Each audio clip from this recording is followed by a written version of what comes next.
الحمد لله رب العالمين والصلاة والسلام على أشرف الأنبياء والمرسلين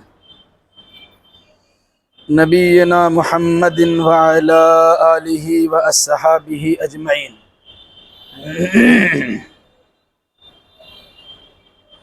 أعوذ بالله من الشيطان الرجيم. بسم الله الرحمن الرحيم.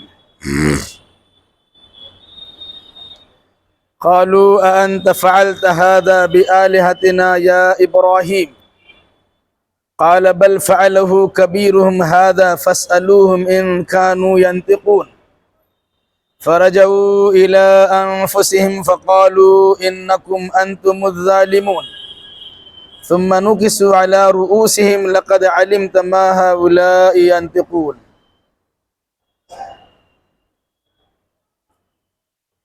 اس سے پہلے کی آیتوں میں ابراہیم علیہ السلام سے متعلق یہ بات آ چکی ہے کہ قوم کے لوگوں نے ابراہیم علیہ السلام سے ملاقات کی تو ابراہیم علیہ السلام نے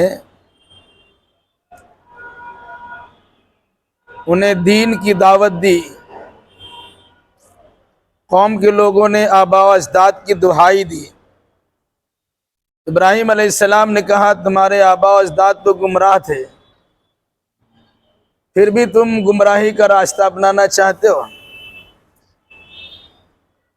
پھر ابراہیم علیہ السلام نے کہا ابھی ہمارے پاس سے تم پیٹھ پھیر کے جاؤ گے، منہ موڑ کے جاؤ گے تو میں تمہارے معبودوں کے ساتھ ایک چال چلنے والا ہوں، ایک تدبیر کرنے والا ہوں.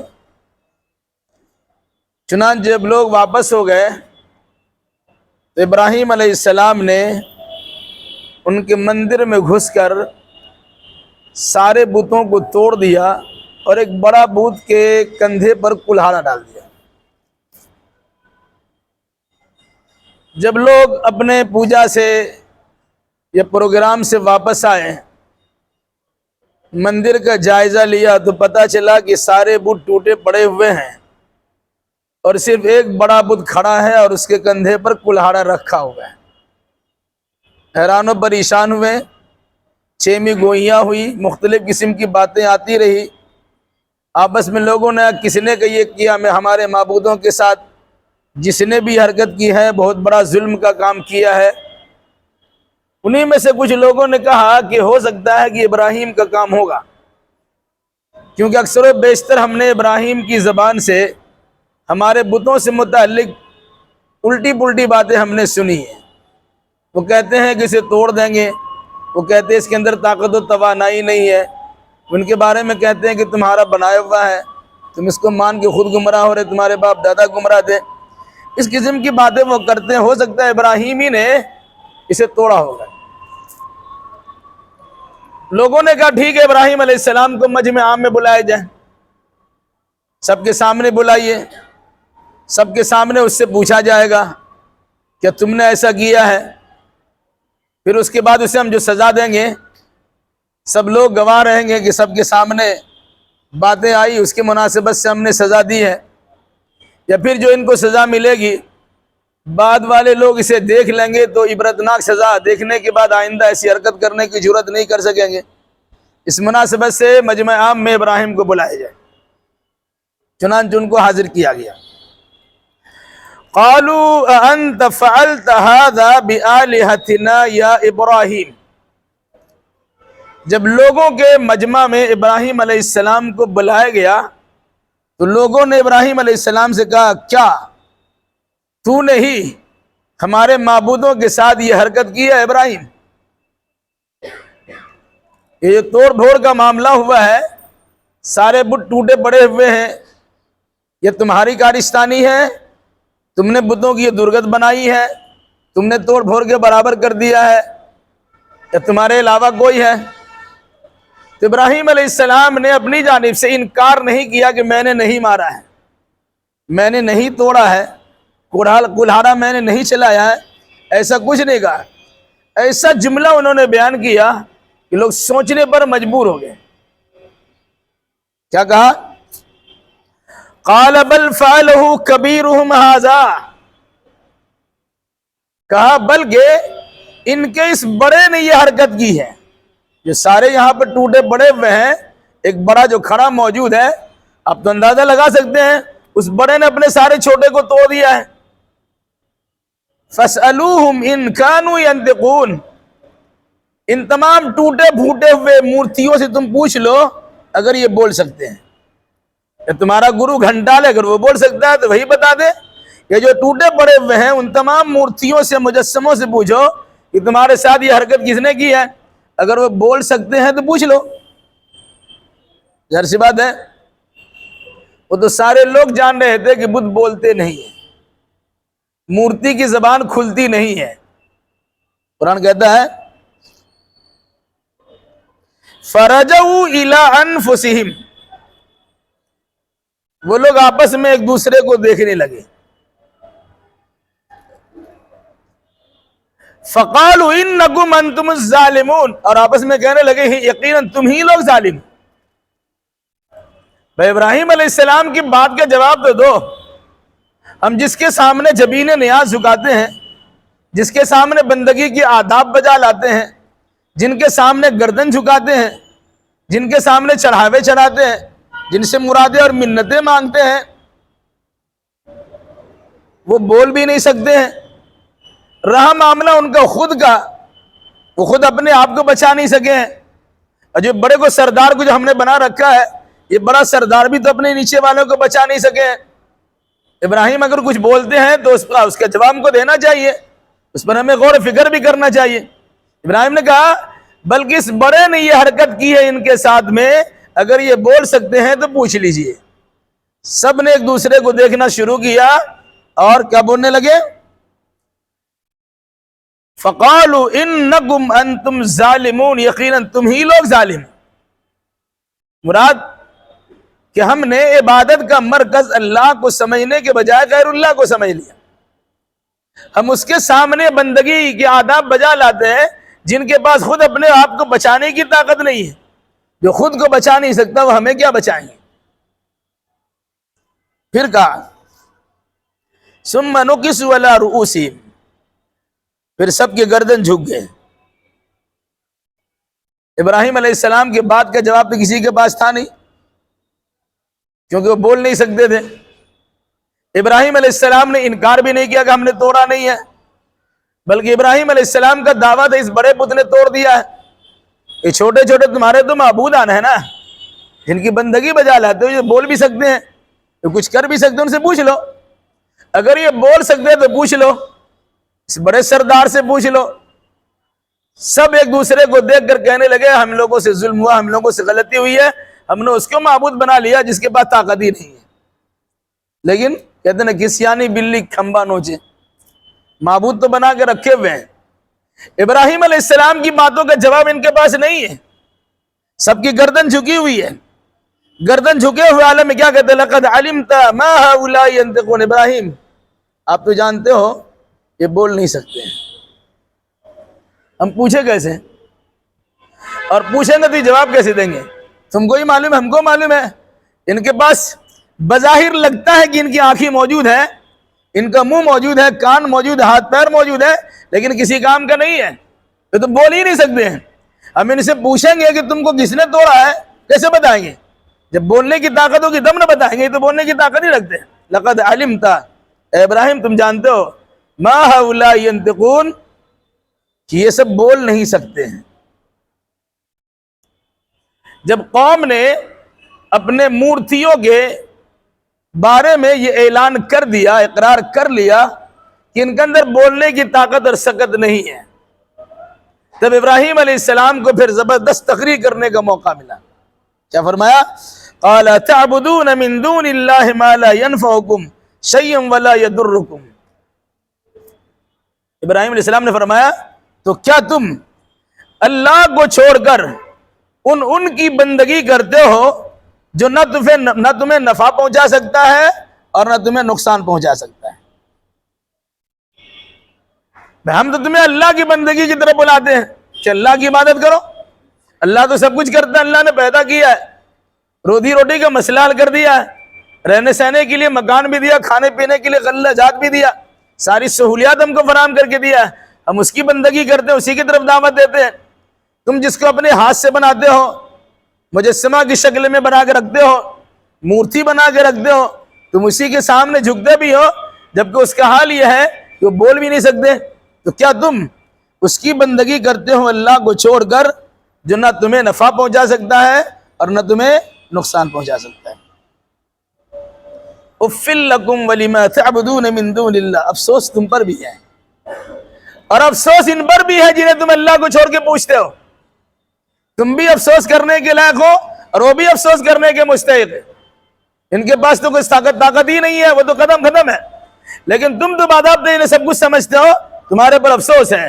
سمجھنے کے باوجود، ہاتھ پیر صحیح سالم رکھنے کے باوجود، دل و دماغ رکھنے کے باوجود، آنکھ اور کان صحیح سالم رکھنے کے باوجود تم سمجھتے نہیں ہو، تم پر افسوس ہے۔ افلا تعقلون، کیا تم عقل سے کام نہیں لیتے ہو؟ تمہارے پاس عقل نہیں ہے کہ جو بول نہیں سکتا، جو سن نہیں سکتا، جو حرکت نہیں کر سکتا، جو نفع نہیں دے سکتا، جو نقصان نہیں دے سکتا، جو اپنے آپ کو بچا نہیں سکتا، وہ تم کو کیا بچائے گا؟ اتنی بات سمجھ میں نہیں آتی ہے؟ قالوا حرقوه وانصروا آلهتكم ان کنتم فاعلین۔ ہونا تو یہ چاہیے کہ قوم کے لوگ ابراہیم علیہ السلام پر ایمان لے آتے کہ ٹھیک ہے بھائی، آپ ہی کے پاس صحیح ہے، جس کی بندگی ہم کرتے ان کے پاس طاقت ہی نہیں ہے۔ لیکن جب انسان عصبیت کا اینک چڑھا لیتا ہے اور تنگ نظری اس کی فطرت ہو جاتی ہے، جس کے بارے میں سوچ لیتا ہے اس کو ماننا ہی نہیں ہے، ان کی لاکھ اچھی باتیں بھی ان کے پاس آ جائے وہ ماننے کے لیے تیار نہیں ہوں گے۔ تو لوگوں نے ابراہیم علیہ السلام کی بات ماننے سے انکار کر دیا، الٹا ابراہیم علیہ السلام کے خلاف کارروائی کرنے کی ٹھان لی۔ کیا فرمایا؟ قالو، لوگوں نے کہا، حرقوہ، اسے جلا دو، وانصروا آلہتکم، اس طرح ابراہیم کو جلا کر اپنے معبود کی مدد کرو، ان کنتم فاعلین، اگر تم کر سکتے ہو۔ مطلب کیا ہوا؟ ابراہیم نے ہمارے معبودوں کی گستاخی کی ہے، معبودوں کی گستاخی کرنے کی سزا یہ ہے کہ ابراہیم کو جلا دو، جلا کے راکھ کر دو، تاکہ دوسرا کوئی اس طرح کی ہمت و جرأت نہ کر سکے۔ اگر تم اپنے معبود کی مدد کر سکتے ہو، اپنے معبود کے ادب و احترام کا خیال کر سکتے ہو، تو جس نے بھی ہمارے معبود کے ساتھ یہ حرکت کی ہے، کسے باسط کوئی بھی ہو، اس کے ساتھ برتاؤ یہی ہوگا کہ ایسے انسان کو جلا کے راکھ کر دیا جائے۔ چونکہ ابراہیم نے یہ کام کیا ہے، اس لیے ابراہیم کو جلا دو۔ لوگوں نے آگ روشن کی، ایندھن جلایا، 6 مہینے تک آگ کو پکایا، تیار کیا، بڑی زبردست آگ، ابراہیم کو اس میں ڈالا جائے گا اور وہ ختم ہو جائے گی۔ ظاہر سی بات ہے، جب آگ جلائی جا رہی ہے، بھٹی کے کوئی قریب جاتا نہیں ہے، دور سے اس میں پھینکا جاتا ہے یا دور سے اس میں سامان پہنچایا جاتا ہے۔ زبردست بھٹی ہے، اس کی لپٹ سے بہت سارے لوگ پریشان ہو سکتے تھے۔ اس زمانے کی ایک مشین رکھی گئی، اس طرح توپ ہوتا ہے، توپ چلا کر سامان کو باہر پھینکا جاتا، اسی طرح منجنیق ایک مشین تھی، ایک سامان تیار کیا گیا کہ جس کے ذریعے سے دور سے ابراہیم کو اس آگ میں پھینک دیا جائے گا۔ چنانچہ لوگوں نے منجنیق تیار کیا اور ابراہیم علیہ السلام کو اس منجنیق کی مدد سے آگ میں پھینک دیا۔ پھر تماشا دیکھ رہے تھے، اب تو کیا ختم، کوئی انسان آگ میں جا کے بچے گا؟ یہ چھوٹی موٹی آگ جل جاتی ہے تو انسان تل ملا اٹھتا ہے اور اس کی شدت تکلیف کو برداشت نہیں کرتا، وہ ختم ہو جاتا۔ وہ تو سراپا آگ میں ڈالا گیا، بچے گا کیسے؟ اللہ نے یہ بتا دیا کہ جس آگ کو ہم نے پیدا کیا ہے اس کے اندر جلانے کی طاقت ہم نے رکھی ہے، تو وہ جلانے کی طاقت کو چھین بھی سکتے ہیں۔ چھری کے اندر ذبح کرنے اور کاٹنے کی طاقت ہے، ہم اس ذبح کرنے کی طاقت بھی چھین سکتے ہیں۔ دونوں چیز باپ بیٹے کے ساتھ پیش آتی۔ ابراہیم علیہ السلام کو لوگوں نے آگ میں ڈالا، اللہ تبارک و تعالیٰ کا حکم آگ کو ہوا ہے، آگ قلنا یا نار کونی بردم و سلاما علی ابراہیم، اے آگ ٹھنڈی ہو جا اور سلامتی کا ذریعہ بن جا ابراہیم پر۔ یاد رکھنا، ابراہیم کو تمہاری وجود سے تکلیف نہیں پہنچنا چاہیے، تم ٹھنڈی ہو جائے اور اتنی ٹھنڈی مت ہو کہ ٹھٹر کے رہ جائے، بلکہ سلامتی کا ذریعہ بن جائے۔ میرے بندے ابراہیم کو تمہارے کوک میں ڈالا گیا، تمہارے بیچ میں ڈالا گیا، اب تمہاری ذمہ داری کہ ابراہیم کو جلاتے ہو کہ رکھتے ہو، لیکن میرا حکم یہ ہے کہ تم کو ابراہیم علیہ السلام کے ایک رواں نہیں جلنے پائے، اس کا خاص خیال کرنا، بلکہ ایسی ٹھنڈک اسے میسر ہو جائے کہ اسی پہ فیل ہو جائے، آرام سے ابراہیم علیہ السلام وہاں پر آرام و سکون کے ساتھ رہے۔ تو جس اللہ نے آگ کو جلانے کی طاقت دی تھی، اللہ نے طاقت چھین لی، پھر اس آگ کو اللہ تبارک و تعالیٰ نے حکم دیا ابراہیم کے لیے سلامتی کا ذریعہ بن جائے، وہ آگ سلامتی کا ذریعہ بن گئی۔ قرآن کیا کہتا ہے؟ قُلْنَا يَا نَارُ كُونِي بَرْدًا وَسَلَامًا عَلَىٰ ابراہیم، ہم نے کہا آگ تو ٹھنڈی ہو جا اور ابراہیم پر سلامتی کا ذریعہ بن جا۔ آج بھی ہو جو براہیم سے ایمان پیدا، آج بھی ہو جو براہیم سے ایمان پیدا، آگ کر سکتی ہے انداز گلستہ پیدا۔ آج مختلف قسم کی بھٹیوں میں مسلمان پوری دنیا میں جل رہا ہے، لیکن سیرت ابراہیمی نہیں ہے، ایمان ابراہیمی نہیں ہے۔ ابراہیم علیہ السلام جیسے ایمان چاہیے تو آگ بھی ان کے سامنے ٹھنڈی پڑ سکتی ہے، چونکہ ہمارے پاس ایمان نہیں ہے، اس مناسبت سے اللہ تبارک و تعالیٰ کا عذاب بھی آتا ہے اور اس کی آزمائش بھی آتی ہے، لوگوں کی طرف سے پریشان کیا جاتا اور مختلف قسم کے اسباب وسائل ہمارے خلاف تیار کیے جاتے۔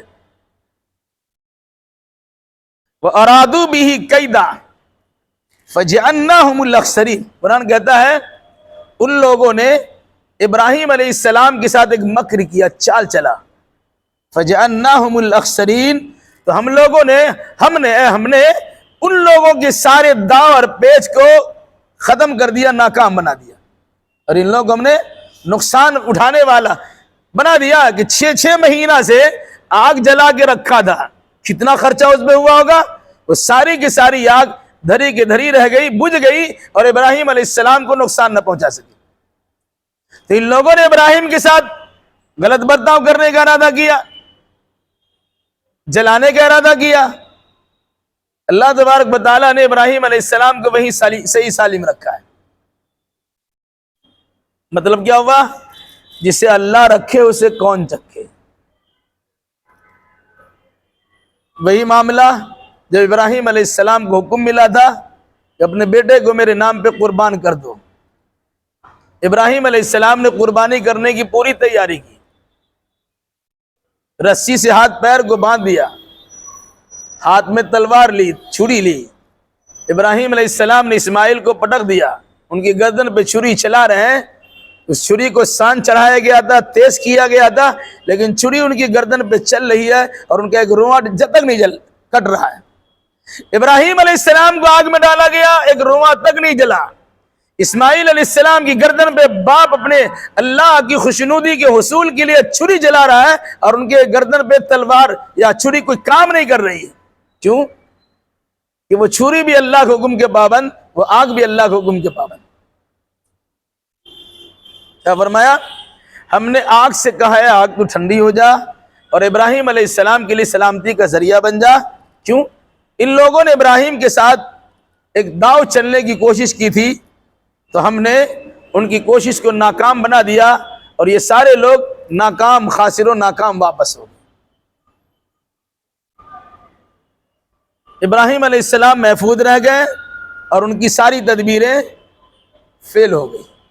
آج بھی اگر کوئی انسان اپنے آپ کو اللہ کے لیے پیش کرتا ہے تو اللہ تعالیٰ غیب سے اسباب پیدا کر دیتا ہے۔ اس سے پہلے آپ سن چکے اور پڑھ چکے ہیں کہ وقت کا ظالم و جابر انسان فرعون موسیٰ علیہ السلام کو پریشان کیا اور بنی اسرائیل کو پریشان کیا، لیکن اللہ تبارک و تعالیٰ نے جب بچانے کا ارادہ کیا تو موسیٰ و بنی اسرائیل کو بحر قلزم سے پار کرا دیا، پانی نے راستہ دیا، بیچ میں سڑک بنی، یہ موسیٰ و بنی اسرائیل وہاں سے پار کر گئے، پھر اسی جگہ سے فرعون اور فرعون کے لوگ گزرے، اس پانی نے اسے دبوچ لیا۔ اس پانی نے موسیٰ علیہ السلام کے لیے راستہ دیا اور اسی پانی فرعون اور فرعونیوں کو غرقاب کر دیا. مطلب کیا ہوا؟ یہ ساری چیزیں اللہ کے حکم کے پابند ہیں. اے انسانوں تم بھی اللہ کے حکم کی پابندی کرو. آگ جلا نہیں سکتی جب اللہ نہ چاہے، چھری کاٹ نہیں سکتی جب اللہ نہ چاہے، پانی ڈبا نہیں سکتا جب اللہ نہ چاہے. ابراہیم علیہ السلام بچ گئے. دیکھا یہ لوگ اب ماننے والے نہیں ہیں. ابراہیم علیہ السلام کو اللہ کی جانب سے حکم ملا اب یہاں سے چلو. چنانچہ ابراہیم علیہ السلام نے ہجرت کی. ہجرت کر کے کہاں ہے؟ وہی ارض فلسطین، شام اور فلسطین کے علاقہ. قرآن کہتا ہے وَنَجَّيْنَاهُ وَلُوطًا إِلَى الْأَرْضِ الَّتِي بَارَكْنَا فِيهَا لِلْعَالَمِينَ. اور ہم نے ان کو، یعنی ابراہیم علیہ السلام کو اور حضرت لوط جو ابراہیم علیہ السلام کا بھتیجا تھا، ان کو ان لوگوں سے نجات دلا کر ہم نے ارض مقدس میں پہنچا دیا، ایسی سرزمین میں پہنچا دیا التی بارکنا فیہا للعالمین، جس میں پوری دنیا والوں کے لیے برکت ہی برکت ہے. وہی ارض فلسطین ہے جہاں ہنگامہ چلا ہوا ہے. آپ کو معلوم ہونا چاہیے اللہ کی نگاہ میں اس کی کیا اہمیت ہے. آج بہت سارے لوگ جب فلسطین کی فضیلت بیان کرتے ہیں تو کہتے ہیں ہزاروں انبیاء کی وہاں قبریں موجود ہیں، کوئی شک نہیں ہے. لیکن آپ قبروں سے کیوں پہچانتے ہیں؟ اللہ نے دعوت و تبلیغ کے لیے بھیجا تھا، وہاں کے لوگوں کی اصلاح کے لیے بھیجا تھا. اللہ نے نبیوں کو نبوت دے کے بھیجا تھا. تو انسان نبوت کا تذکرہ نہیں کرتا، ان کی زندگی کا تذکرہ نہیں کرتا، ان کی دعوت و تبلیغ کا تذکرہ نہیں کرتا، ان کی وفات اور ان کی قبر کا تذکرہ کرتا ہے. یا فرمایا ہم نے نجات دے کے وہاں پہنچا دیا، حضرت ابراہیم کو بھی اور ان کے بھتیجے حضرت لوط کو بھی. کہاں پہنچایا؟ اس سرزمین پر التی بارکنا فیہا للعالمین، جس میں ہم نے دنیا والوں کے لیے برکتیں رکھی ہے. ظاہری برکتیں بھی اور باطنی برکتیں بھی، روحانی برکتیں بھی ہیں اور ظاہری برکتیں بھی ہیں. کہا جاتا ہے فلسطین میں دودھ کی نہریں بہتی تھی، شہد کی نہریں بہتی تھی. یہاں تو چھوٹا موٹا حصہ ہے، دودھ کا کہیں ملا پاکٹ لیا ڈبہ لیا اور شہد بھی جعلی ملا. وہاں باضابطہ شہد کی نہر ہے اور دودھ کی نہر ہے، اتنی زیادہ وافر مقدار میں یہ چیزیں پائی جا رہی. برکت ہی برکت ہے. سرسبز شاداب علاقہ ہے، وہاں سے لوگوں کو غلہ فراہم کیے جاتے تھے، کھانے پینے کا اسباب فراہم کیے جاتے تھے. یہ ہے ظاہری برکت. اور باطنی برکت کیا ہے؟ کہ اللہ نے سینکڑوں انبیاء کرام علیہ السلام کو اس علاقے میں بھیجا ہے. ابراہیم علیہ السلام کو وہیں بھیجا، اسحاق کو وہیں بھیجا، حضرت یعقوب کو وہیں بھیجا، حضرت یوسف کو وہیں بھیجا، حضرت موسیٰ وہیں، حضرت ہارون وہیں، حضرت عیسیٰ وہیں، حضرت زکریا وہیں، اور حضرت یحییٰ وہیں، حضرت داؤد وہیں، حضرت سلیمان وہیں وغیرہ ذالک. سینکڑوں انبیاء کرام علیہ السلام کو فلسطین کی سرزمین پر دین کی دعوت کے لیے مبعوث کیا تھا. یہ ہے ان کی برکتیں. فرمایا کہ ہم نے ان کو، یعنی ابراہیم کو نجات دیا اور لوط کو نجات دے کر اس سرزمین پر پہنچا دیا جس سرزمین میں ہم نے دنیا والوں کے لیے برکت رکھی ہے. آپ کو معلوم ہونا چاہیے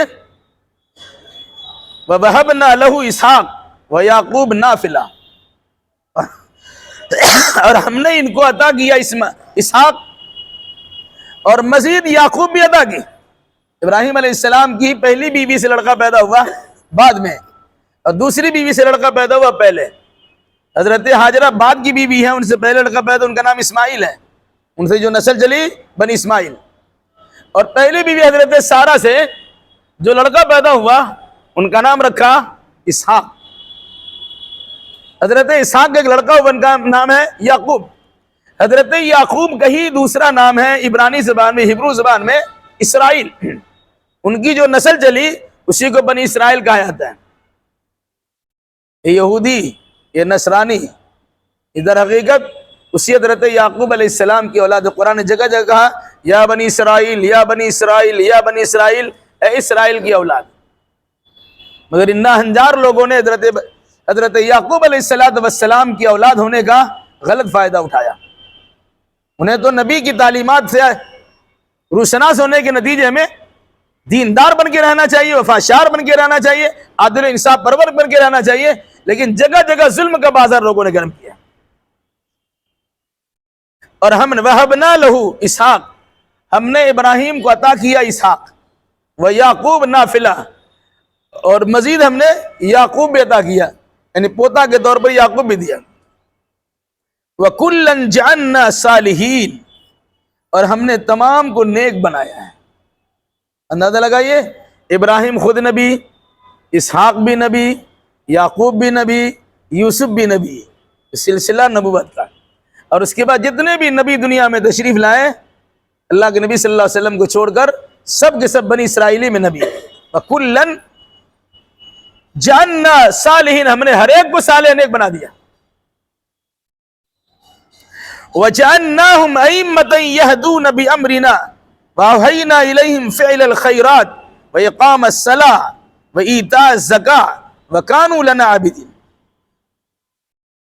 اور ہم نے ان کی طرف وحی کی، فعل الخیرات، ہر اچھے کام کرنے کا انہیں حکم دیا، وَإِقَامَ الصَّلَاةِ اقام الصلاۃ، نماز قائم کرنے کا حکم دیا، وَإِيتَاءَ الزَّكَاةِ، اور زکوٰۃ ادا کرنے کا ہم نے حکم دیا، وَكَانُوا لَنَا عَابِدِينَ، اور یہ سب کے سب ہمارے بندے تھے، نیکوکار بندے تھے۔ یعنی جو انبیاء تشریف لائے ان تمام نبیوں میں نماز اور زکوٰۃ کا حکم رہا۔ ہر قسم کے خیر کے کام کرنے کی تو تعلیم دی ہی، بطور خاص ان خیر کے کاموں میں سے دو خیر کا کام کا تذکرہ کیا کہ نماز پڑھنا اور زکوٰۃ دینا۔ در حقیقت نماز پڑھ کے انسان اللہ کا حق ادا کرتا ہے تو زکوٰۃ دے کر انسان اللہ کے بندوں کا حق ادا کرتا ہے، یعنی حقوق اللہ بھی ادا کیجئے اور حقوق العباد بھی ادا کیجئے، اور یہی تعلیمات اللہ تبارک و تعالیٰ نے تمام نبیوں کی شریعتوں میں رکھی ہے۔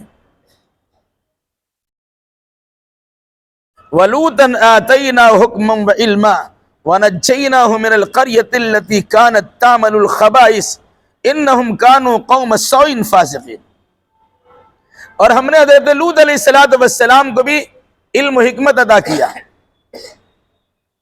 نبی بنایا، حکمت کی باتیں بھی سکھلائی۔ حضرت لوط کون ہے؟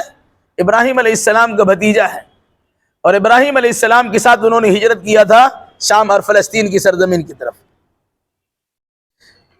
وَنَجَّيْنَاهُ مِنَ الْقَرْيَةِ الَّتِي كَانَتْ تَعْمَلُ الْخَبَائِثَ، ہم نے حضرت لوط علیہ السلام کو اس بستی سے بچا لیا جس بستی کے لوگ بالکل بدتمیزی کا کام کیا کرتے تھے، ناجائز تعلقات لڑکوں سے ہوا کرتا تھا، بیوی سے اپنی خواہشات کی تسکین کرنے کے بجائے مردوں سے اپنی ضرورت پوری کرتا تھا۔ ایسا گناہ اس سے پہلے کسی قوم نے کیا ہی نہیں ہے۔ اس قسم کی بدتمیزی کے اندر یہ مبتلا ہوئے تو اللہ نے اس قوم پر عذاب نازل کر دیا، پوری بستی کو فرشتے نے اٹھایا، اوپر جا کے تل پٹ کر دیا، اور پھر اس کے بعد کنکر کی برسات کر دی اور سب کو تباہ و برباد کر دیا۔ کہا وہاں بھی ہم نے لوط علیہ السلام کو بچا لیا، ابراہیم علیہ السلام کو وہاں کے لوگوں کے تیار کردہ آگ سے بچا لیا، تو لوط علیہ السلام کو ان کی قوم میں جو تباہی بربادی ان کے گناہ کی وجہ سے آئی ہے، گناہ کی وجہ سے قوم تباہ برباد، اور لوط علیہ السلام کو ہم نے بچا لیا۔ مطلب کیا ہے؟ اللہ جب بچانے پر آتا ہے پوری دنیا مخالف ہو جائے کوئی پرواہ نہیں ہے، لیکن اگر اللہ آپ کو بچائے گا نہیں تو معمولی انسان سے بھی آپ کو تکلیف پہنچ سکتی ہے۔ انہم کانوا قوم سوء فاسقین، یہ لوگ بڑے گناہ گار اور فسق و فجور کے اندر مبتلا لوگ تھے، اور نتیجے ہم نے ان کو تباہ و برباد کر دیا اور لوط کو بچا لیا۔ وَأَدْخَلْنَاهُ فِي رَحْمَتِنَا إِنَّهُ مِنَ الصَّالِحِينَ، اور ہم نے ان کو حضرت لوط کو اپنی رحمت میں جگہ دے دی، کیونکہ یہ بھی نیکوکار انسان میں سے تھے۔ لوط علیہ السلام بھی اللہ کے نبی ہیں، نیکوکار انسان ہیں، انہیں اللہ تبارک و تعالیٰ نے اپنی رحمت میں جگہ دی۔ کوئی حالات خراب ہو تو اللہ اسی کو بچاتا ہے جس پر اللہ کی رحمت ہوتی ہے، یا وہی بچ سکتا ہے جو اللہ تبارک و تعالیٰ کی رحمت کا مستحق ہوتا ہے، ورنہ اگر اللہ کا رحم و کرم نہ ہو تو انسان بچ نہیں سکتا۔ اللہ تعالیٰ سے دعا کیجیے، اللہ حالات کی خرابی سے ہمیں بچائے رکھ، اپنے رحم و کرم کے سائے میں ہمیں رکھ، اور جہاں جہاں مسلمان پریشان ہے اللہ تو اس کی پریشانی کو دور فرما دے۔